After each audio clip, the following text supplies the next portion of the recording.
హెబ్రీయులకు రాసిన పత్రిక 9వ అధ్యాయం 22వ వచనంలో ఇలా ఉంది. మరియు ధర్మశాస్త్ర ప్రకారము సమస్త వస్తువులు రక్తము చేత శుద్ధి చేయబడుననియు,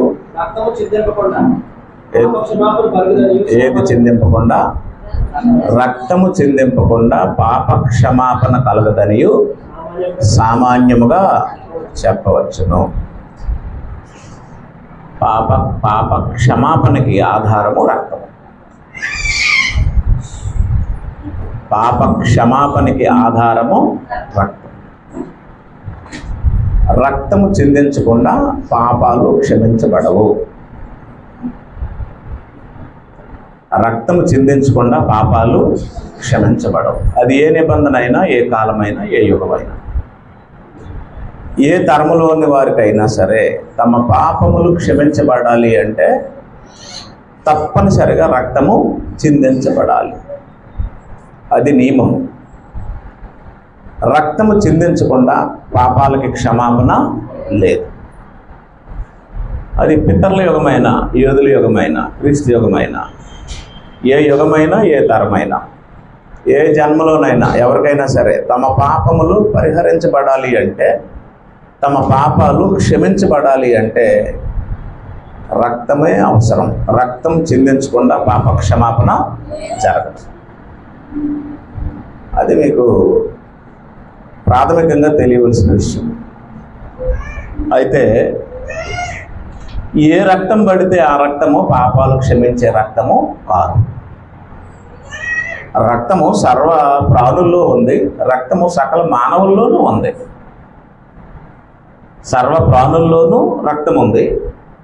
సమస్త మానవుల్లోనూ రక్తం ఉంది. జంతువులు రక్తము పాపములు తీసివేయట అసాధ్యం. హెబ్రీయులకు రాసిన పత్రిక 10వ అధ్యాయము 4వ వచనంలో ఇలా రాసి ఉంది. హెబ్రీయులకు రాసిన పత్రిక ఏలైనగా ఎడ్ల యొక్కయు మేకల యొక్కయు రక్తం. ఏ రక్తము? ఎడ్ల యొక్కయు మేకల యొక్కయు రక్తము పాపములను తీసివేయుట అసాధ్యం. పాప పరిహారము జరగాలి అంటే రక్తం అవసరమే. రక్తము చిందించకుండా పాప క్షమాపణ జరగదన్నది వాస్తవం. అయితే ఆ రక్తము జంతువుల రక్తము కాదు. రక్తమే పాపానికి పరిహారం అన్నది వాస్తవమే, కానీ ఆ రక్తము ఎడ్ల యొక్కయు మేకల యొక్కయు రక్తము కాదు. రెండో విషయం ఏమిటి అంటే రోమీయులకు రాసిన పత్రిక 6:23 అపోస్తలుడు రోమీయులకు రాస్తూ ఇలా చెప్పాడు. రోమీయులకు రాసిన పత్రిక 6వ అధ్యాయం 23వ వచనంలో 6:23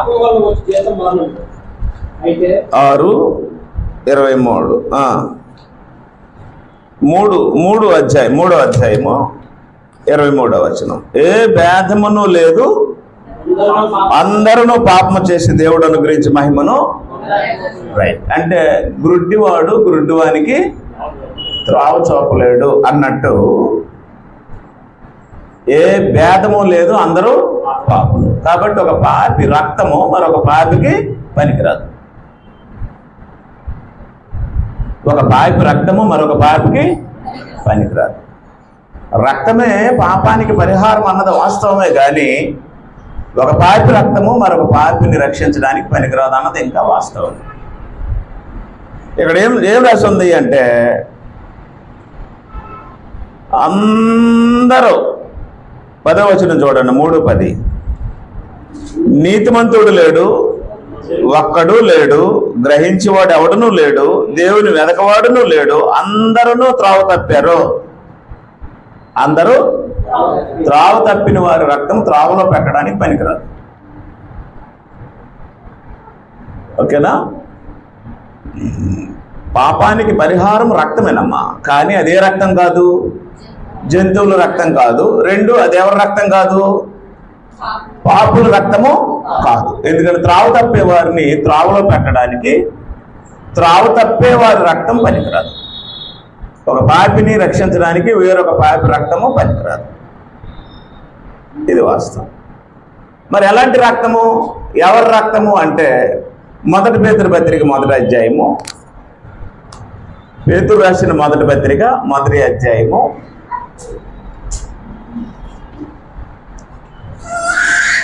19వ వచనంలో ఇలా రాస్తుంది. ఆ రక్తం ఎలాంటి రక్తం అయి ఉండాలి? అమూల్యమైనదై ఉండాలి. ఆ రక్తం ఎలాంటిదై ఉండాలి? దోషము లేని రక్తమై ఉండాలి. ఆ రక్తం ఎలాంటిదై ఉండాలి? కలంకము లేని రక్తమై ఉండాలి. అలాంటి రక్తము ఎవరిలోనుంది? గొర్రెపిల్ల వంటి క్రీస్తులో ఉంది. ఈ విషయాలు మనం ఆల్రెడీ మాట్లాడుకున్నాం. ఓకేనా? పాపము పోవాలి అంటే రక్తమే చిందించబడాలి. అయితే అది జంతువుల రక్తమై ఉండకూడదు, తోటి పాపుల యొక్క రక్తమై ఉండకూడదు. మరి ఎవరి రక్తము పాపాన్ని తీస్తుంది అంటే పాపము లేని రక్తం, అమూల్యమైన రక్తం, నిర్దోషి యొక్క రక్తం, కపటము లేని వాని రక్తం మానవ పాపాలు తీస్తుంది. అయితే అప్పుడు పాపాలు తీయడం అనేది ఎలా జరిగింది అనేది మనం ఏం నేర్చుకున్నాము అంటే, ఒకసారి రక్షణ పొందినప్పుడు నీ పాపాలన్నీ కడిగివేయబడతాయి, పరిహరించబడతాయి. ఎక్కడ? బాప్తిస్మమందు. బాప్తిస్మమందు ఒక వ్యక్తి యొక్క పాపాలన్నీ పరిహరించబడతాయి, పాపాలన్నీ కడిగివేయబడతాయి. మనిషిని దేవుడు నీతిమంతుడిగా తీరుస్తాడు 100%. అలా నీతిమంతుడిగా తీర్చబడే ఈ మనిషి మళ్ళీ లోకంలోకి వస్తాడు, దేహంలోనే ఉంటాడు, ఊర్లోకి వస్తాడు, ఇంట్లోనే ఉంటాడు. అలా ఉండడం వల్ల ఏం జరుగుతుంది అంటే మళ్ళీ మనిషి పాపము చేస్తాడు. నేను పాపం మరి చెయ్యలేదు అని అంటే అప్పుడు దేవుడిని అబద్ధికుడిగా చేస్తాడు. ఓకేనా? అయితే అప్పుడు ఆ మనిషికి అర్థమవలసిన ప్రాముఖ్యమైన విషయం ఏమిటి అంటే, పాపాల్లో కూడా 2 రకాలు ఉంటాయి. పాపాల్లో కూడా 2 రకాలు ఉంటాయి. యోహాను రాసిన మొదటి పత్రిక 2 రకాల పాపాలు ఉంటాయని అపోస్తలుడు రాశాడు.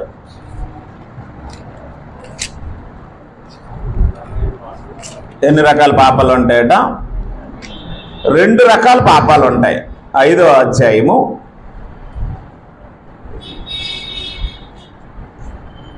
16వ వచనం. తన సహోదరుడు మరణ కర్మ కాని పాపము చేయగా ఎవడైనను చూచిన ఎడల అతడు వేడుకొనును. ఇదే పాపము.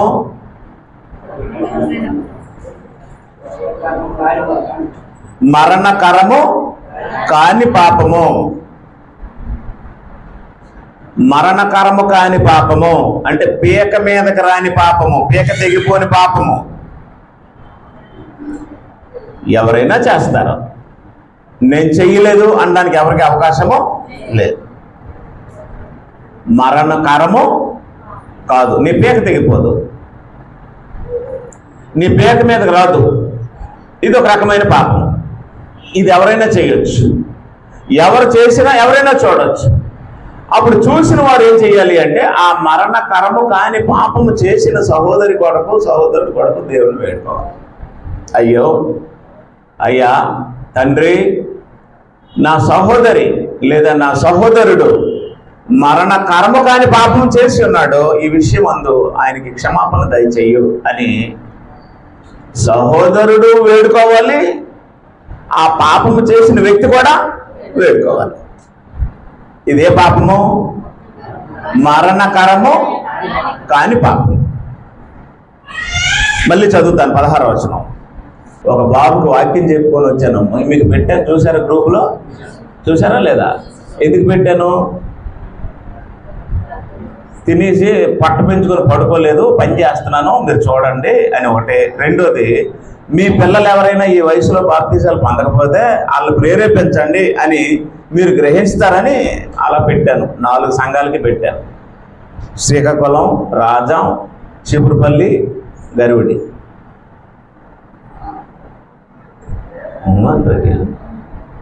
ఇప్పుడు మీ పిల్లలకు మీకు కూడా ఎలా ఉండాలంటే 10th క్లాస్ పాస్ అయిన వెంటనే ఏమివ్వాలి? బాప్తీసం ఇచ్చి ఇంటర్మీడియట్కి పంపించాలి. 10th క్లాస్ పాస్ అయిన తర్వాత బాప్తిసం ఇవ్వకపోతే 10th క్లాస్ పాస్ అయిన వెంటనే బాప్తిసం ఇచ్చి కాలేజీకి పంపించకపోతే వెంటనే సాతాను మింగేస్తాడు. ఏ రూపంలోనైనా మింగేస్తాడు. బిడ్డ మన బిడ్డే, మన ఇంటికాడే ఉంటాడు, మన ఇంటికాడే తింటాడు, మన ఇంటికాడే పడుకుంటాడు. కానీ సిన్నులన్నీ ఎవరి సిన్నులు వచ్చేస్తాయి? సాతాను లక్షణాలు వచ్చేస్తాయి. ఆ తర్వాత అన్ని అబద్ధాలే, అన్ని మోసాలు, డబ్బులకు అబద్ధాలు ఆడతారు, మోసాలు చేస్తారు, తల్లినే మోసం చేస్తారు, తండ్రినే మోసం చేస్తారు. ఎందుకంటే వారు దేవునికి చోటు ఇవ్వలేదు కాబట్టి. అందువల్ల దయతో నా కొడుకు కూడా కరెక్ట్గా 10th క్లాస్ పాస్ అయిన వెంటనే బాప్తిసం ఇచ్చారు. ఎవరి బిడ్డ అయినా 10th క్లాస్ పాస్ అయిన వెంటనే కరెక్ట్ వయసు అది, అప్పుడు బాప్తిసం పొంది ఇంటర్మీడియట్కి వెళ్ళు. ఓకేనా? రైట్. 16వ వచనం, తన సహోదరుడు మరణకరము కాని పాపము చేయగా. ఏ పాపం అంటే ఇది? ఏ పాపము నువ్వు చేస్తావు కానీ నీ పీక తెగిపోదు. ఈ పాపము ప్రతి మనిషి చేస్తాడో కానీ ఏం తీసాడు దేవుడు? పీక తీసాడు. ఎందుకు? ఈ పాపాన్ని గురించి దేవుని దగ్గర మొరపెట్టుకోవడానికి ఆప్షన్ ఉంది. ఈ కొత్త నిబంధన నియమంలో, ఈ చట్టంలో ఈ పాపం చేసిన వారు ఎవరైనా సరే దేవుడి దగ్గరికి వెళ్ళి ఏం చేయొచ్చు? క్షమాపణ కోరుకోవచ్చు. ఇది ఎలాంటి పాపము అంటే మరణకరము. నీ పీక ఏమి తెగిపోదు, నీకు ఛాన్స్ వచ్చాడు దేవుడు. ఏం చేయాలంటే దేవుడి దగ్గరికి వెళ్ళి మరణకరము కాని పాపము చేశానని. అంటే ఎలా చెప్పాలంటే తెలియక చేశాను కనికరించవా అని అడగాలట. అపోస్తలుడైన పౌలు ఏమంటాడు? వెళ్ళి తెలియక చేసి తిని కనుక కనికరించబడి తిని అన్నాడు. It was done by the innocence, not with awareness. ఇది తెలియక జరిగిన పొరపాటు లేదా పాపం. ఇది మరణకర్మ కాని పాపము అన్నాడు. దీనికి సహోదరుడు ప్రార్థన చేయొచ్చు, వ్యక్తిగతంగా నువ్వు ప్రార్థన చేసుకోవచ్చు. మీరు ప్రార్థన చేసుకుంటే దేవుడు నమ్మదగిన వాడు, నీతిమంతుడు కాబట్టి మన పాపములను మనం ఒప్పుకుంటే ఏం చేస్తాడు? ఆయన క్షమిస్తాడు. ఇది 1:7 మనం చదివాం ఆల్రెడీ. అప్పుడు 16వ వచనంలో ఇంకొక మాట కూడా చెప్పాడు. అక్కడ సెమీకాలన్ దగ్గర అతనిని బట్టి దేవుడు మరణకర్మ కాని పాపం చేసిన వానికి జీవము దయచేయును అని అక్కడ రాసేసి, ఇప్పుడు మరణకరమైన పాపము కలదు. ఇంకే పాపం అన్నాడు? Subject to death. దీనికి క్షమాపణ లేదు. మరణకరమైన పాపము కలదు, అట్టి దానిని గూర్చి వేడుకొనవలనని నేను చెప్పట్లేదు. దానికి ఏం చేయొద్దు అన్నాడు? మరి ప్రార్థన మరి చేయకండి అనేసాడు. మరణకరమైన పాపము నువ్వు చేసావని నీకు అర్థమైతే దానికోసం ఏం చేయొద్దు అన్నాడు? You don't kneel down, you don't ask excuse, there is no క్షమాపణ. మరణకరమైన పాపము కలదు, అట్టి దానిని గురించి వేడుకొనవలనని నేను చెప్పట్లేదు. అప్పుడు ఏంటట అది? ఇదిగోండి, సకల దుర్నీతియు పాపము, అయితే మరణకరము కాని పాపము కలదు. సకల దుర్నీతి ఏమవుద్దట? పాపం. అంటే నీతికి వ్యతిరేకమే దుర్నీతి. ఈ దుర్నీతి అంతా పాపమే. ఇదొక ఎత్తు అయితే దీనికి ఇంకా ముదిరిపోయేదే మరణకరమైన పాపం. అప్పుడు మీకు ఒక డౌట్ వచ్చింది. అయితే ఇప్పుడు ఈ మరణకరమైన పాపం అంటే ఏంటి, మరణకరమ కాని పాపం అంటే ఏంటి అనేది మీకు ఒక డౌట్ వచ్చింది. వచ్చిందా? రాలేదా? వచ్చింది. ఇప్పుడు మరణకరమైన పాపం అంటే ఏంటి? అబద్ధము మరణకరమైన పాపమా? మరి మోసం చేయడము మరణకరమైన పాపమా? మోహం చూప వ్యభిచారమా? అబద్ధమా? అన్యాయమా? అని ఇలాంటి డౌట్లన్నీ వచ్చేస్తాయి. వస్తాయి రావా? ఆత్మీయంగా బ్రతకాలనుకున్న వాళ్ళకి వస్తాయి డౌట్లు. ఏదో ఒకటి రాసుకొని వెళ్ళిపోదాం అనుకున్న వాళ్ళకి ఏ డౌట్లు రావు. ఏదో ఒకటి ఆలకించేసి వెళ్ళిపోదాం అనుకున్న వాళ్ళకి ఏ డౌట్లు రావు.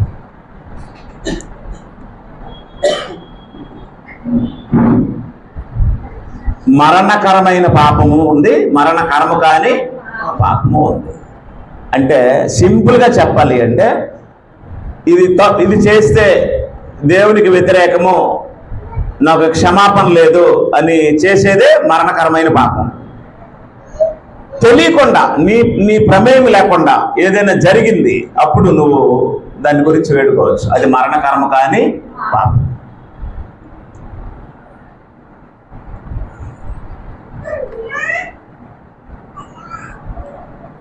మొదటి కొరింథీ పత్రిక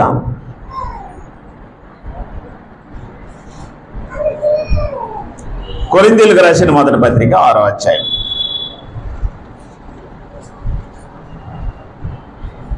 9వ వచనం. అన్యాయస్తులు దేవుని రాజ్యమునకు వారసులు కానేరని మీకు తెలియదా? ఇదే పాపం. ఇది మరణకరమైన పాపమా, మరణకరము కాని పాపమా? అది అన్యాయం. అప్పుడు నేను వెళ్ళి మా సహోదరుడు అన్యాయం చేశాడు, అతన్ని క్షమించండి అని అనకూడదు. అన్యాయం అనేది తెలిసి చేస్తాడా, తెలియక చేస్తాడా? చెప్పట్లేదు మీరు. అన్యాయము తెలిసి చేస్తారా, తెలియక చేస్తారా? పక్షపాతంతో చేస్తారు, కులపిచ్చితో చేస్తారు. అవునా? బుద్ధిపూర్వకంగా చేస్తారు. మావోళ్ళు అన్న బుద్ధితో చేస్తారు. ఇది అన్యాయం. అది అన్యాయం అని తెలిసినా సపోర్ట్ చేస్తారు, అది ఇంకా అన్యాయం.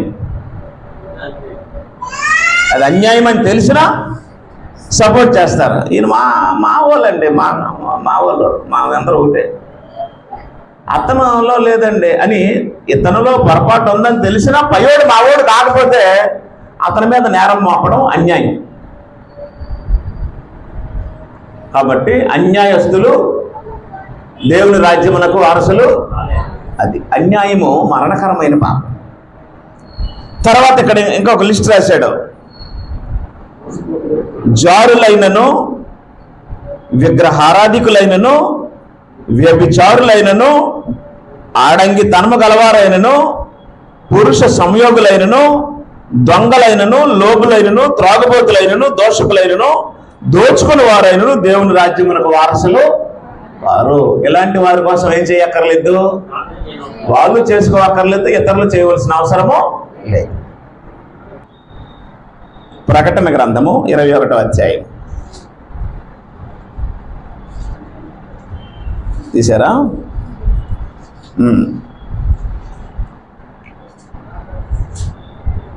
క్షమించండి, ఇక్కడ ఒక లిస్ట్ ఉంటుంది 21లో. 8వ వచనం చూడండి.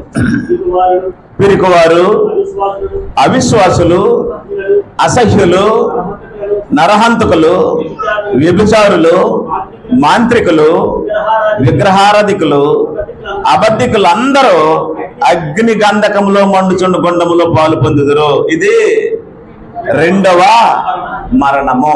రెండవ మరణము అంటే నరకము అని అర్థం. ప్రకటన గ్రంథం చదివి ఎవరికి నచ్చిన అర్థాలు రాసేస్తున్నారండి. మొదటి పునరుత్థానం అంటే బాప్తిసం అని రాశాడు ఒకడు.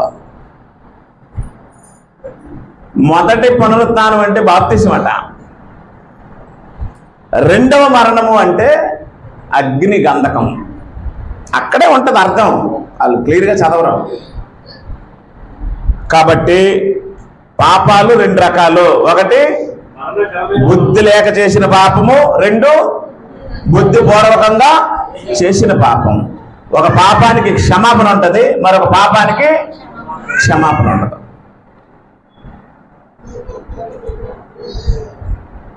ఆరాధనకి టైంకి రావట్లేదు, అదే పాపము.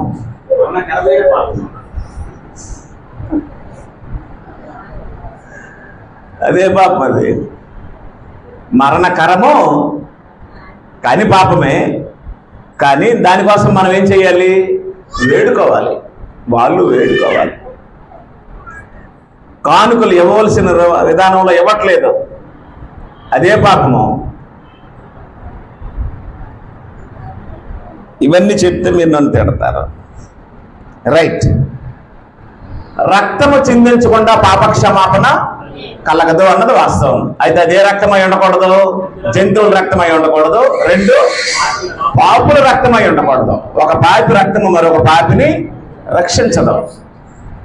రక్తమే రక్షిస్తుంది అన్నది వాస్తవమే, కానీ ఆ రక్తము జంతువుల రక్తమై ఉండకూడదు, ఆ రక్తము మలినమైనటువంటి రక్తమై ఉండకూడదు, పాపముతో మలినమైన వాని రక్తమై ఉండకూడదు. మరి ఎలాంటి రక్తమై ఉండాలి అంటే అమూల్యమైన రక్తము, నిష్కలంకమైన రక్తము, కపటము లేని రక్తము, నిర్దోష రక్తమై ఉండాలి. అలాంటి రక్తము చేత మనల్ని రక్షించడానికి యేసు ప్రభు వచ్చాడు. యేసు ప్రభుని మన కోసం కొట్టి చంపేశారు కదా. చంపారా లేదా? ధర్నాలు చేశారా? కలెక్టర్ ఆఫీస్కి వెళ్ళారా? క్రైస్తవులకి న్యాయం జరగాలి, క్రీస్తుకి న్యాయం జరగాలి అని కటౌట్లు పెట్టారా? ఏమి లేదు. ఆయన అలా చనిపోవాలని ఎవరు నిర్ణయించారు? దేవుడు నిర్ణయించారు. కాబట్టి ఆయన మరణము దేవుని యొక్క నిర్ణయం. ఆ నిర్ణయానికి ఆయన తలొంకాడు అంతే. తప్ప ధర్నాలు, రోడ్డు ర్యాలీలు, ఏంటది వి వాంట్ జస్టిస్, ఇలాంటి నినాదాలు ఎక్కడ ఉండవు. ఆయన దేవుని కొరకు మరణించాడు, ఆయన మన కొరకు మరణించాడు. దేవుని కొరకు అంటే ఆయన సంకల్పం కొరకు, మన కొరకు అంటే మన పాపాల కొరకు. అలా మరణించాలని దేవుడు జగత్తు పునాది వేయబడక మునిపే నిర్ణయించాడు. అలా చనిపోవడము దేవుని యొక్క నిర్ణయం. ఇప్పుడు చనిపోతున్న వాళ్ళు అప్సాక్షులు అనేస్తున్నారు చాలామంది. ఇప్పుడు చనిపోతున్న వాళ్ళు, ధర్నాలు చేస్తున్న వాళ్ళు, తిరగబడుతున్న వాళ్ళు హత్సాక్షులు అంటున్నారు. రైట్. ఇప్పుడు ఏం చెప్పుకుంటాము అంటే మనము గత వారం చెప్పిన విషయాలన్నీ మీకు రివ్యూ చేశాను నేను. మనల్ని రక్షించాలి అంటే ఏముండాలి? రక్తమే ఉండాలి. అయితే అది ఎవరి రక్తమై ఉండాలి? పరిశుద్ధుని రక్తమై ఉండాలి. జంతువుల రక్తము, మానవుల రక్తము మానవుల్ని రక్షించదు. అప్పుడు పాపాల్లో కూడా రకాలు ఉన్నాయి. ఏంటో రకాలు?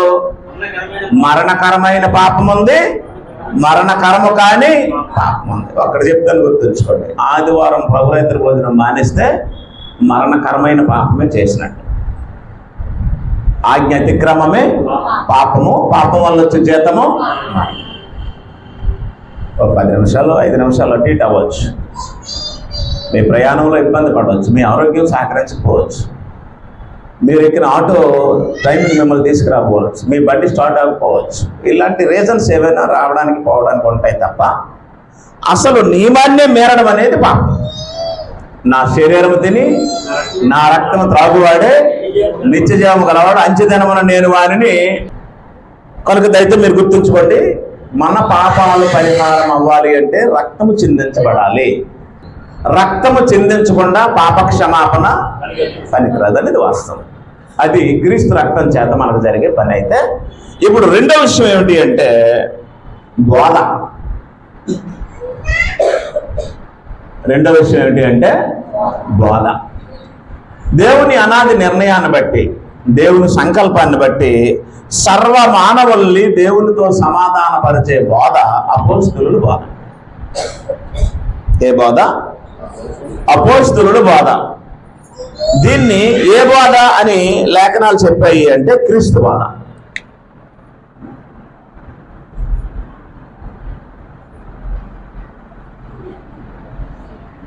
రక్షించడానికి కార్చిన రక్తం ఎవరిది? రక్షించడానికి చిందించినటువంటి రక్తం ఎవరిది? క్రీస్తు రక్తం. రక్తము ఆయనదే, బోధ కూడా ఆయనదే. ఆయన రక్తం లేకుండా ఎవరికి పాప క్షమాపణ కలగదన్నది ఎంత వాస్తవమో, ఆయన బోధ తేన వాణిని ఎంట చేర్చుకోకూడదన్నది కూడా అంతే వాస్తవం. యోహాను రాసిన 2వ పత్రిక, ప్రకటన గ్రంథం నుంచి తీయండి వస్తుంది. యోహాను రాసిన 2వ పత్రిక 9వ వచనం. క్రీస్తు బోధయందు నిలిచి ఉండక దానిని విడిచి ముందునకు కొనసాగు ప్రతివాడు దేవుని అంగీకరింపని వాడు, ఆ బోధ యందు నిలిచిండు వాడు తండ్రిని కుమారుని అంగీకరించువాడు. ఎవడైనను ఈ బోధన తేక మీ యొద్దకు వచ్చిన ఎడల వారిని మీ ఎంట చేర్చుకొనవద్దు, శుభమని వానితో చెప్పను వద్దు. శుభమని వానితో చెప్పువాడు వారిని దుష్టక్రియలలో పాల్గొనడను. కాబట్టి ఏ బోధ అని రాశాడు ఇక్కడ? క్రీస్తు బోధ. క్రీస్తు బోధ తేనవాణిని ఏం చేయకూడదట? ఇంట్లో చేర్చుకోకూడదు. అట్టివాడు ప్రార్థన చేస్తే ఆయనతో ఏమని చెప్పకూడదు? ఆమెనని చెప్పకూడదు. ఓకేనా? అయితే విశేషం ఏంటంటే అబద్ధ బోధ కూడా ఇదే చెప్తాడు. మీకు అర్థమైందో లేదు? దేవుని అనాది సంకల్పం తెలియనోడు కూడా ఇదే చెప్తాడు. జాగ్రత్త అమ్మ, అబద్ధ బోధకులు వస్తున్నారు మా నూరు. వాళ్ళ ఇంట్లో చేర్చుకోకండి, వాళ్ళతో ప్రార్థన చేసుకోకండి అని అబద్ధ బోధకులు కూడా ఏం చేస్తారు? ఇదే చెప్తారు. ఈ వచ్చినవే చెప్తారు. ఎందుకంటే బైబిల్ చేతిలో ఉంది కదా. రైట్. ఈ బాధ ఎవరి బాధ? క్రీస్తు బాధ. అసలు బాధ ఎలా వచ్చిందో చూద్దాం. యోహాను సువార్తలో నేను చేయి బాధ నాది కాదు అని ఉంటుందండి.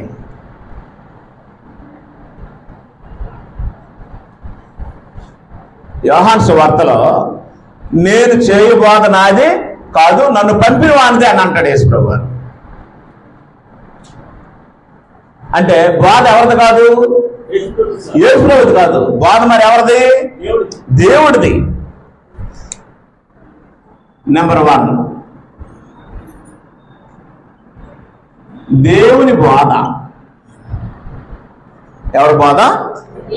దేవుని బాధ. అప్పుడు దేవుని బాధ ఎవరి బాధ అయింది? క్రీస్తు బాధ అయింది. అది యేసుప్రభు వారు స్పష్టంగా చెప్పారు. లేదా నేను చేయు బాధ నాది కాదు, నన్ను పంపిన వాడిదే అన్నాడు యేసుప్రభు గారు.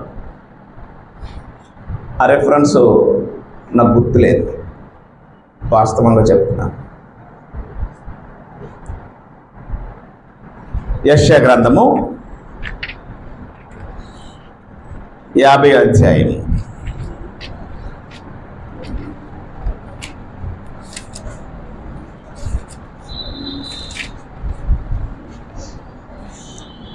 యెషయా గ్రంథము 50వ అధ్యాయం 4వ వచనంలో ఇలా రాసి ఉంది. యెషయా గ్రంథము 50వ అధ్యాయం 4వ వచనం. అమ్మ మీరు వినండి జాగ్రత్తగా. అలసిన వాణిని మాటల చేత ఓరడించు జ్ఞానము నాకు కలుగునట్లు శిష్యునికి తగిన నోరు యెహోవా నాకు దయచేసి ఉన్నాడు. శిష్యులు వినున్నట్లుగా నేను వినుటకై ఆయన ప్రతి ఉదయమున నాకు వినుబుద్ధి పుట్టించుచున్నాడు. ప్రభువు యెహోవా నా చెవికి వినుబుద్ధి పుట్టింపగా నేను ఆయన మీద తిరుగుబాటు చేయలేదు, వినకుండా నేను తొలగిపోలేదు. కొట్టువారికి నా వీపును అప్పగించితిని, వెంట్రుకలు పెరికివేయ వారికి నా చెంపలు అప్పగించితిని, ఉమ్మి వేయ వారికి అవమానపరచు వారికి నా ముఖమును దాచుకొనలేదు. ప్రభువు యెహోవా నాకు సహాయం చేయవాడు కనుక నేను సిగ్గుపడనని ఎరిగి నా ముఖమును చెక్కుముక్కి రాతి వల్లే చేసుకుంటుని అన్నాడు యేసుప్రభు.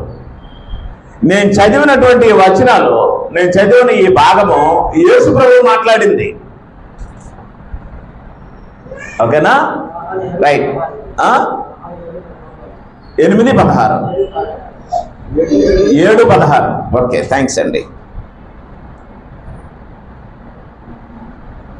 చదవండి ఒకసారి. అందుకు యేసు, అది సంగతే క్లియర్గా చెప్పాడు ఆయన. నేను చేయి బోధ నాది కాదు అన్నాడు, నన్ను పంపిన వారిదే అన్నాడు. ఒకసారి మొహం చూడండి అందరం. మాస్టర్ గారు, యేసు ప్రభు బోధ, యేసు ప్రభు సొంత బోధ ఆయన ఎవరి దగ్గర నేర్చుకుని వచ్చి బోధించాడా?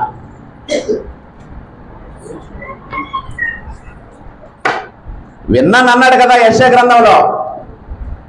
శిష్యులు వినినట్లుగా నేను ప్రతి ఉదయమున విన్నాను అన్నాడు కదా.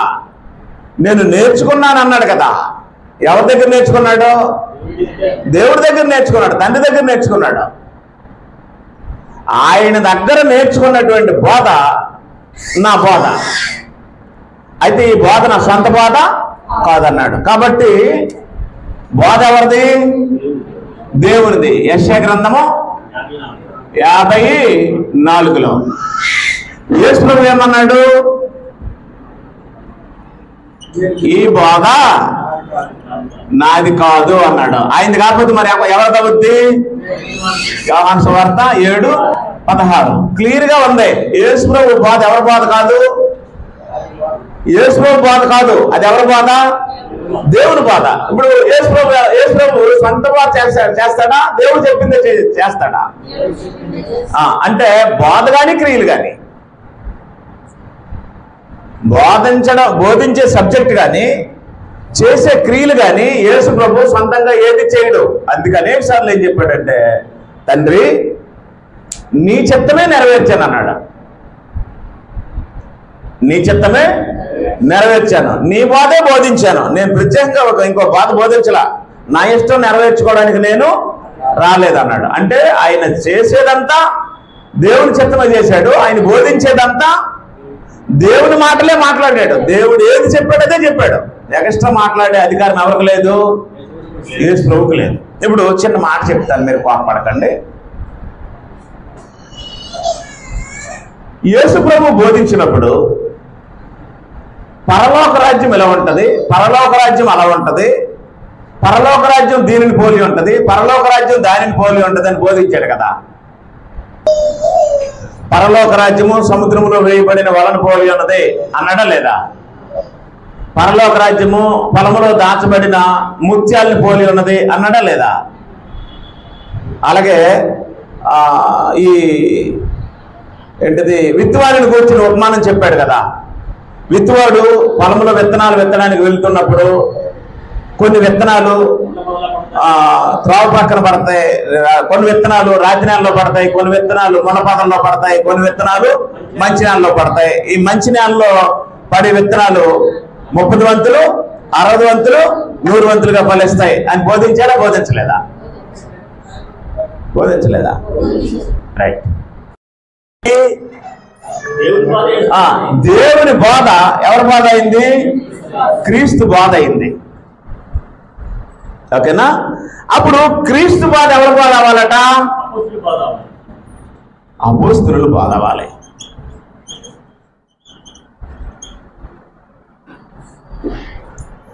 క్రీస్తు బోధ ఎవరి బోధ అవ్వాలి? క్రీస్తు బోధ అపోస్తలుల బోధ అవ్వాలి. అపోస్తల కార్యములు 2వ అధ్యాయము, అపోస్తల కార్యములు 2వ అధ్యాయము 42వ వచనం చూడండి. వీరు అంటే వీరంటే ఎవరు? అప్పటికి 3000 మంది బాప్తిసం పొందారు కదా. యెరూషలేములో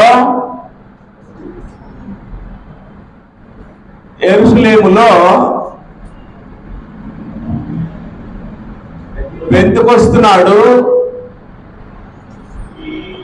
ఎన్ని వేల మంది బాప్తిసం పొందారు? ఇంచుమించు 3000 మంది బాప్తిసం పొందారు కదా. ఈ 3000 మంది ఎవరు? ఈ 3000 మంది ఎవరు? వీరు అన్నాడు కదా. ఇక్కడ వీరు అన్నది ఎవరిని? ఈ 3000 మందిని. ఈ 3000 మంది ఎవరు? ఈ 3000 మంది ఎవరంటే నా సంఘమును కడతాను అన్నాడు కదా. ఈ నా ఎవరు?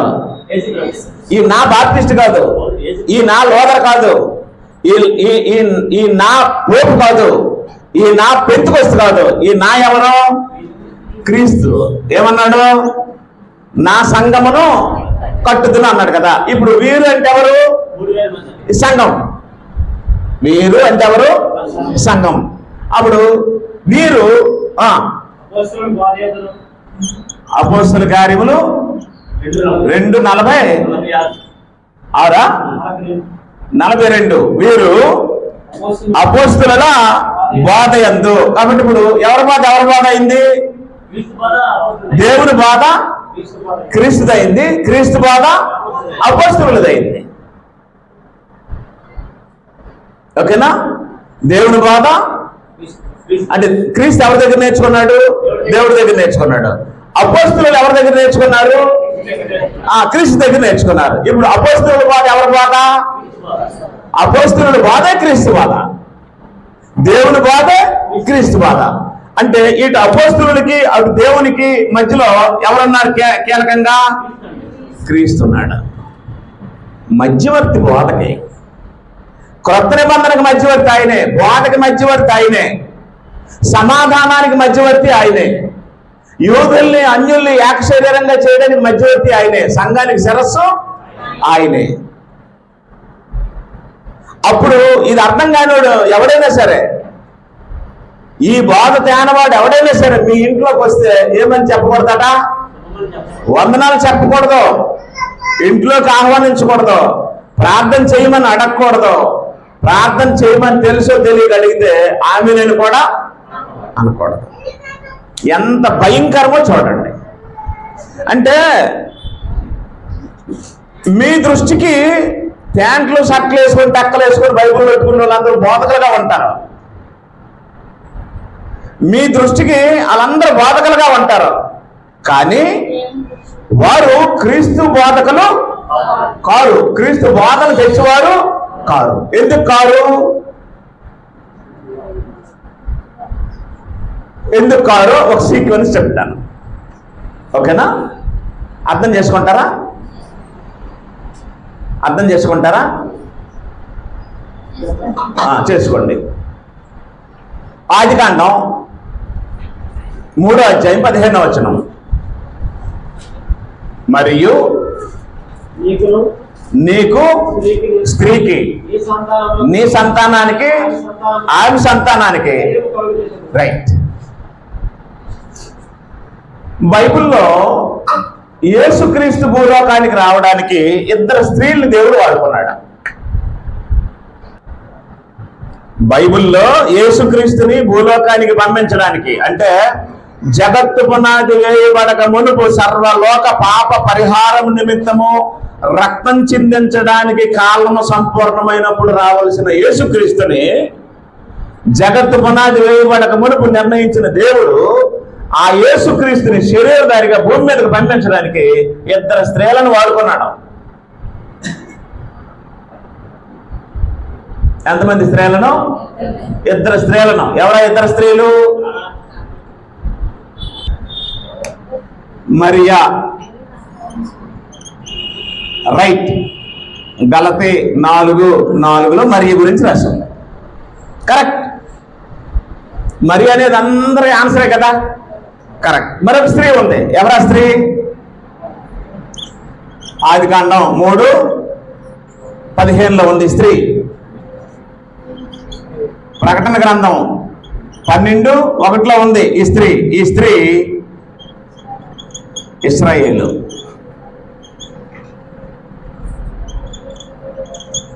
ఇశ్రాయేలు దేశం. అబ్రహాం కుమారుడు ఎవరు? ఇస్సాకు కుమారుడు ఎవరు? యాకోబు కుమారులు ఎంతమంది? 12 మంది కలిసి కానాను దేశం ఎంతమంది వెళ్ళారు? 70 మంది. 70 మంది ఎంతమంది అయ్యారు? 6 లక్షల కాల్బలం అయ్యారు. అంటే అక్కడి నుండి వినండి, అక్కడి నుండి వచ్చిన తర్వాత వాళ్ళందరూ కలిసి ఏమయ్యారు? ఇశ్రాయేలీలు అయ్యారు, ఒక దేశం అయ్యారు. ఆ దేశాన్ని దేంతో పోల్చాడు? ఒక స్త్రీ. యాకోబు సంతానం 12 మంది ఉన్నారు కదా, ఆ 12 మందిలో నుండి వచ్చిన వాళ్ళు అందరూ కలిసి ఏమయ్యారు? ఒక దేశం అయ్యారు, ఒక స్త్రీ. ఆ స్త్రీ గురించే ప్రకటన గ్రంథంలో యోహాను 12వ అధ్యాయంలో సూర్యుని ధరించిన స్త్రీ.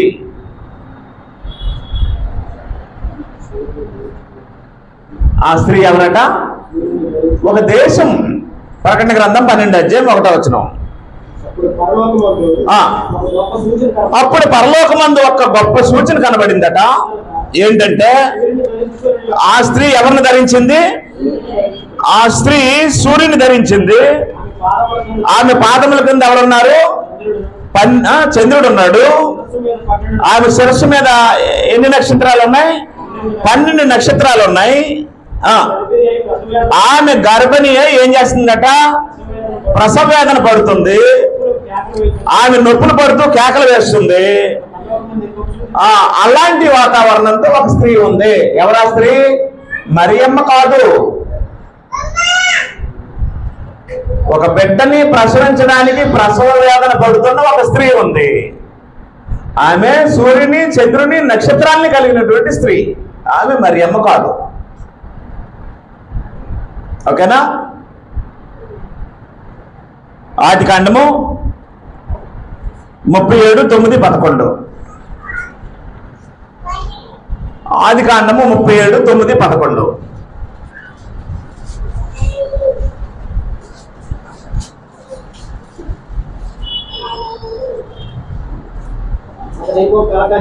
తొమ్మిదో వచనమమ్మ. అతడి అంటే యోసేపు ఇంకొక కలకని తన సహోదరులకు తెలియజేశాడు. మరి ఒక కలగన్నాడు. సూర్యుడు, చంద్రుడు, 11 నక్షత్రాలంటే ఆయనతో పాటు మొత్తం ఎంతమంది? 12 అవుతారు. అంటే ఏం చెప్పాడు? సూర్యుడు, చంద్రుడు, 11 నక్షత్రాలు నాకేం చేశాయట? నాకు సాష్టాంగ నమస్కారం చేశాను. యోసేపు చెప్తాడు అందరికంటే చిన్నాడు. ఆయనకు తమ్ముడు ఉన్నాడు, తర్వాత సంగతి అది. అప్పుడు యాకోబు ఏమన్నాడు? ఏమరా, నేను అంటే సూర్యుడిని, మీ అమ్మ అంటే చంద్రుడు, నీ సహోదరులు అంటే నక్షత్రాలు, నీకు సాష్టాంగ నమస్కారం చేశామా? నీ వయసు అంతా, నీ జ్ఞానం ఎంత? వేషాలు వేస్తున్నావా? జాగ్రత్తగా ఉండు అన్నాడు. జరిగినప్పుడు తెలుస్తుందిలే, ఇప్పుడు నీకు అర్థమవుతుంది అనుకున్నాడు మనసులో. ఓకేనా? ఆ తర్వాత ఆయన అమ్మేశారు. అమ్మేస్తే ఆయన ఎక్కడికి వెళ్ళిపోయాడు? ఐగుప్తు దేశం వెళ్ళిపోయాడు. అప్పుడు ఇశ్రాయేలీయుల దేశానికి ఏమి లేదు, తినడానికి తిండి లేదు. అప్పుడు ఆ దేశాన్ని ఆయన ఏం చేశాడు? పెంచి పోషించాడు. తిరిగి మళ్ళీ కనాను వచ్చినంత వరకు వారిని సంరక్షించాడు. ఆ రకంగా ఆ దేశాన్ని దేవుడు ఒక స్త్రీతో పోల్చి, ఆ స్త్రీని నేను భారీగా కలిగి ఉన్నాను, నేను మీకు పెనిమిటిని, నీవు నాకు భార్యవి, నిత్యము నీవు నాకు ఉండినట్లు నిన్ను ప్రదానం చేసుకున్నాను అన్నాడు. వీళ్ళు ప్రదానాలు చేసినప్పుడు చదువుతారు కదా వచనము, అది యెహోవా దేవుడికి ఇశ్రాయేలీయులకి జరిగిన ఒప్పందం. హోషేయ గ్రంథంలో ఉంటుంది. నీవు నాకు నిత్యము ఉండినట్లు నేను నిన్ను ప్రదానము చేసుకొనుచున్నాను అని యెహోవా దేవుడు ఎవరిని ప్రదానం చేసుకుంటున్నాడు? ఇశ్రాయేలీయులు దేశాన్ని ప్రదానం చేసుకున్నాడు. ఇశ్రాయేలీయులు ప్రదానం చేసుకున్నాడు. చేసుకొని అంటాడు, నేను వారి పెనిమిటినైనను వారి ఆ నిబంధనను భంగం చేసుకున్నారు అన్నాడు. కాబట్టి ఇప్పుడు దేవుడు మాట్లాడుతున్న స్త్రీ ఎవరు? ఇశ్రాయేలు దేశం. ఇశ్రాయేలీయులు ఒక స్త్రీతో మాట్లాడుతున్నాడు. ఏ దేశాన్నైనా స్త్రీతోనే పోలుస్తారండి. భారతదేశాన్ని ఏమంటున్నారు ఇప్పుడు? భారత మాత. ఏ దేశాన్నైనా దేంతో పోలుస్తున్నారు? స్త్రీతో పోలుస్తున్నారు. మీరు ఒక కంట్రీ వెళ్ళారు, అది అంటారు, అది ఆ దేశంలో దానిలో అని అంటారు. ఆ దానిలో గొప్ప మేడలు ఉన్నాయి, దాంట్లో గొప్ప కొండలు ఉన్నాయి, పర్వతాలు ఉన్నాయి అంటారు. ఆడంటారు కదా, అంటారా? ఆడంటారా? ఇంగ్లీష్లో కానీ ఒక దేశం గురించి మాట్లాడితే ఇట్ అంటారు, హీ అనరు. It contains lots of mountains, it has much reverse, it has so many treasures, there in it much population అని అలా మాట్లాడతారు. అంటే ఒక దేశం గురించి మాట్లాడినప్పుడు స్త్రీగా వర్ణించే మాట్లాడతారు తప్ప ఏ దేశాన్ని పురుషుడితో పోల్చి మాట్లాడటం అవకాశము లేదు. అలాగే యెహోవా దేవుడు ఇశ్రాయేలీయులందరినీ ఒక స్త్రీతో పోల్చి మాట్లాడుతున్నాడు. అప్పుడు యేసు ప్రభు ఒక స్త్రీలో నుంచి వచ్చాడు. పరోక్షంగా ఇశ్రాయేలీలు ఏమై ఉన్నారు? ఇశ్రాయేలీల్లో నుండి యోధా గోత్రంలో నుండి యేసుక్రీస్తుని భూలోకానికి పంపించడానికి, ఆ దేశానికి దిశానిర్దేశం చేయడానికి యెహోవా దేవుడు ఆ దేశానికి యజమాని అయితే, ఆ యజమాని మాట వినకుండా వారు వ్యభిచారులు అయ్యారని రాసి ఉంది. అప్పుడు దేవుడు వారికి విడాకులు ఇచ్చేసి కంచి కొట్టేశాడు. నీ ఇష్టం వచ్చిన వాళ్ళ దగ్గరికి వెళ్ళిపో, నీకు నాకు ఏ సంబంధమో లేదు అని చెప్పి నేను క్రొత్త నిబంధన చేస్తాను అన్నాడు. అప్పుడు క్రొత్త నిబంధన చేయడానికి యేసుని ఎవరి ద్వారా పుట్టించాడు? మరియ ద్వారా పుట్టించాడు. ఈమె ఒక స్త్రీ. కాలము పరిపూర్ణమైనప్పుడు దేవుడు తన కుమారుని పంపిను, ఆయన స్త్రీ యందు పుట్టి అన్నాడు. అంటే యేసుని భూలోకానికి తీసుకురావడానికి ప్రయాసపడిన స్త్రీ ఇశ్రాయేలు దేశం. యేసు భూలోకానికి రాకూడదని సాతాను రాజుల్ని, ఇశ్రాయేల్ రాజుల్ని, యూదా రాజుల్ని, స్త్రీలను, ప్రవక్తల్ని అందరినీ నాశనం చేశాడు. యోధా గోత్రాన్ని కూడా నాశనం చేసేయడానికి ప్రయత్నాలు చేశాడు. అంత ప్రసవ వేదన పడింది ఈ స్త్రీ. అదే విధంగా ప్రత్యక్షంగా క్రీస్తుని భూలోకానికి తేవడానికి మరియమ్మ ఎంతో ప్రసవ వేదన పడింది. అవమానం, నిర్లక్ష్య పెట్టింది. పెళ్లికి ముందే గర్భం ధరించడము, బిడ్డను కాయడము అనేది చరిత్రలో ఎక్కడ జరగదు. ఒకవేళ జరిగిన వివాహం చేసుకునేవాడు ఒప్పుకోడు. ఆ రకంగా మరియమ్మ యేసుక్రీస్తుని భూలోకానికి తీసుకొచ్చింది. రైట్. ఇప్పుడు ఏం జరిగిందంటే, నీకును స్త్రీకిని అన్నాడు కదా, నీకును స్త్రీకిని, నీ సంతానమునకును ఆమె సంతానమునకును ఏం చేస్తామన్నాడు? రైట్. ఇక్కడ స్త్రీ ఎవరు? ఇశ్రాయేలీలు. ఇక్కడ స్త్రీ ఎవరు? మరియమ్మ. ఓకేనా? ఇక్కడ స్త్రీ సంతానం ఎవరు? క్రీస్తు. ఓకేనా? ఇక్కడ స్త్రీ సంతానమైనటువంటి క్రీస్తుకి సాతానికి ఏం జరుగుతుందట? యుద్ధం జరుగుతుంది. ఓకేనా? ఇప్పుడు క్రీస్తు వచ్చి సాతాన్ని ఎక్కడ కొడతాడు? తల మీద కొడతాడు. తల అంటే అధికారం. అప్పుడు సాతాను యొక్క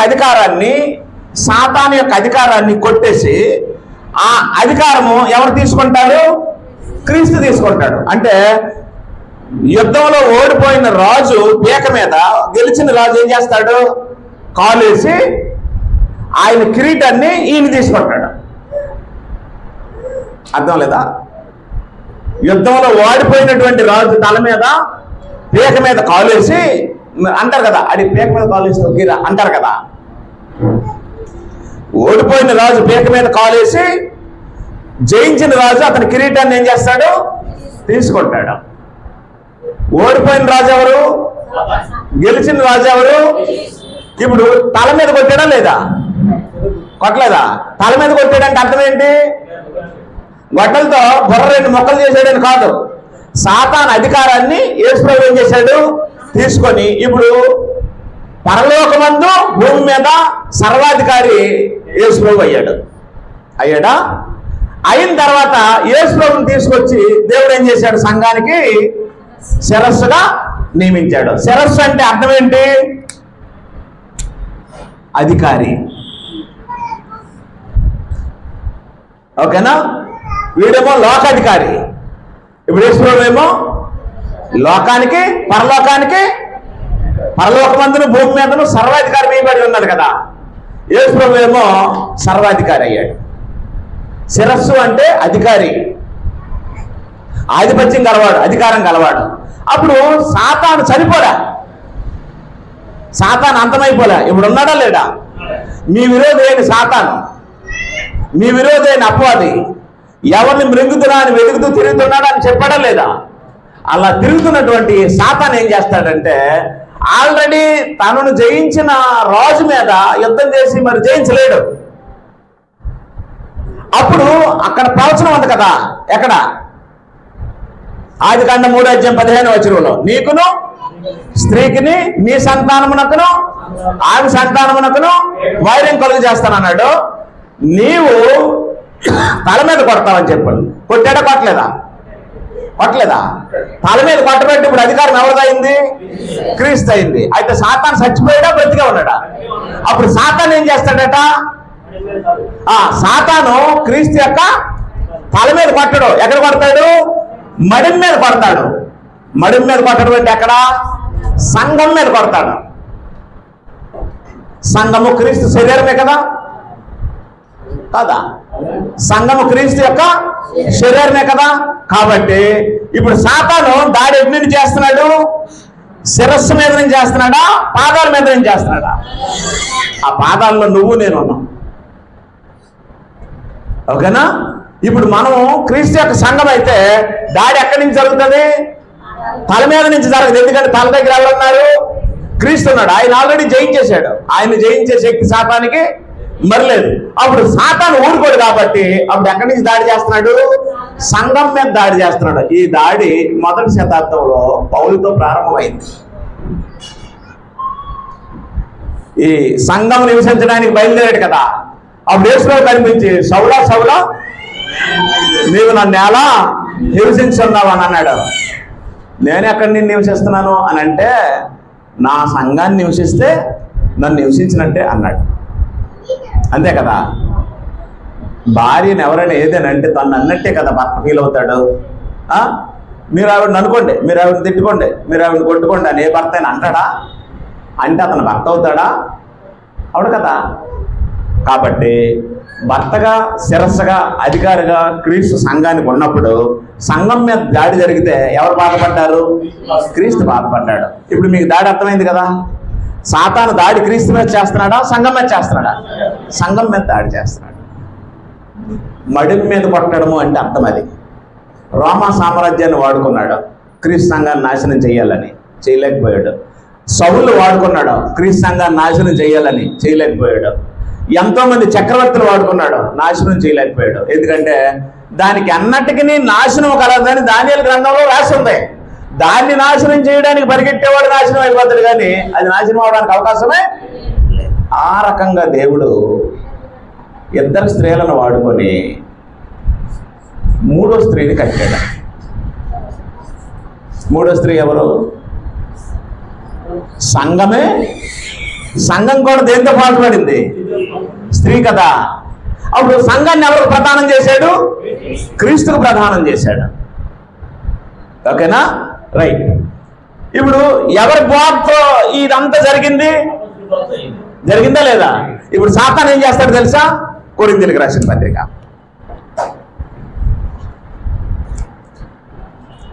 2 కొరింథీ పత్రిక, ఇంకా తీయలేదా?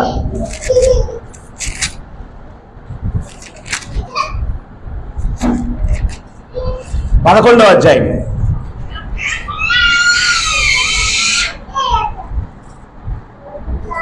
2 కొరింథీ 11-13. యాలి అనగా అట్టివారు. రైట్. ఇప్పుడు అపోస్తలులు ఎంతమంది? అపోస్తలులు ఎంతమంది?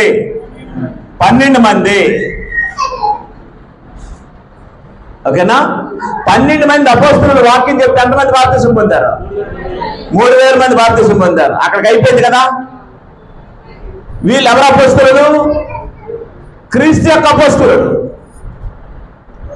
వీళ్ళు ఉంటుండగా సాతాను ఏం చేస్తున్నాడంటే ఊరుకుంటాడు కదా. అప్పుడు సాతాను కూడా అపోస్తలులు తయారు చేసాడట. అది రాశాడు అక్కడ, చదవండి. ఇది ఆశ్చర్యము కాదు, సాతాను తానే వెలుగుదోత వేషము ధరించుకొనిచున్నాడు కనుక ఏలైన గట్టి వారు క్రీస్తు యొక్క అపోస్తలుల వేషము ధరించుకున్న వారై ఉండి దొంగ అపోస్తలులను మోసగాండ్రకు పనివారమై ఉన్నారు. ఇది ఆశ్చర్యము కాదు, సాతాను తానే వెలుగుదోత వేషము ధరించుకొనిచున్నాడు కనుక వాని పరిచారకులను నీతి పరిచారకుల వేషము ధరించుకొనుట గొప్ప సంగతి కాదు. వారి క్రియలు చెప్పిన వారికి ఏం కలుగుతుంది? అంతం కలుగుతుంది. వారు కూడా ఏమైపోతారు? అంతమైపోతారు. అయితే అంతమైపోయే లోపు ఏం జరుగుతుంది? అబద్ధ బోధకులు అంతమైపోతారు. కానీ అంతమైపోయే లోపు ఏం జరుగుతుంది అంటే అనేకుల్ని నాశనం చేస్తారు. దేంతో నాశనం చేస్తారు? బోధతో నాశనం చేస్తారు. వారి బోధ, వారు ఎవరంటే దొంగ అపోస్తలులు. వాళ్ళు ఎవరంటే మోసగాండ్రు. అప్పుడు అపోస్తలులు అయితే ఏ సంఘం కడతారు? దొంగ అపోస్తలులు అయితే ఏ సంఘం కడతారు? ఏ సంఘమైనా కడతారు.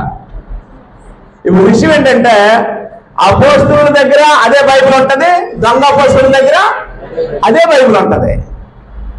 అప్పుడు ఎవరు దొంగలు ఎవరు దేవుని క్రీస్తు అపోస్తలులు తెలుసుకోవాలంటే ఏం చేయాలి? వాక్యాన్ని పరిశీలించాలి, వాక్యాన్ని చదవాలి. ఇప్పుడు ఎవరు వాక్యాన్ని చదవట్లేదు, పరిశీలించట్లేదు. యూట్యూబ్ల మీద, డిబేట్ల మీద, క్యాలెండర్ల మీద, ఈ వాగ్దానాల మీద ఎవరికి నచ్చినట్లు వారు డిపెండ్ అయిపోయి కాలం గడిపేస్తున్నారు. ఇది చిన్న ప్రమాదం కాదండి. ఇప్పుడు బుల్డోజర్ వచ్చింది, మీ ఇంటిని ఎరగదీశారు, మీ ఇల్లు పడిపోయిందని ఎవరైనా ఇప్పుడు ఫోన్ చేసి చెప్పారు అనుకోండి, పెద్ద నష్టమేట్లేదు. ఇల్లు కాకపోతే ఇంకొక ఇల్లు కొట్టుకుంటాం, కాకపోతే 4-5 సంవత్సరాలు 10 సంవత్సరాలు పడుతుంది. బాధ మారిపోతే ఆత్మీయ నాశనం ప్రారంభం అవుతుంది. అందువల్ల ఏం చెప్పాడంటే ఏ బాధ పడితే ఆ బాధను ఏం చేయొద్దు అన్నాడు? నమ్మొద్దు అన్నాడు. క్రీస్తు బాధ, క్రీస్తు బాధ, క్రీస్తు బాధ. అప్పుడు క్రీస్తుకి ఎక్కడి నుంచి వచ్చింది ఆ బాధ అంటే దేవుడి దగ్గర నుంచి వచ్చింది. అప్పుడు క్రీస్తు ఆ బాధను ఎవరికి ఇచ్చాడు అంటే అపోస్తలులకు ఇచ్చాడు. కాబట్టి ఇప్పుడు మనకు ప్రామాణికమైన బాధ ఎవరి బాధ? అపోస్తలుల బాధే మనకు ప్రామాణికమైన బాధ. మీ అందరికీ వందనాలు.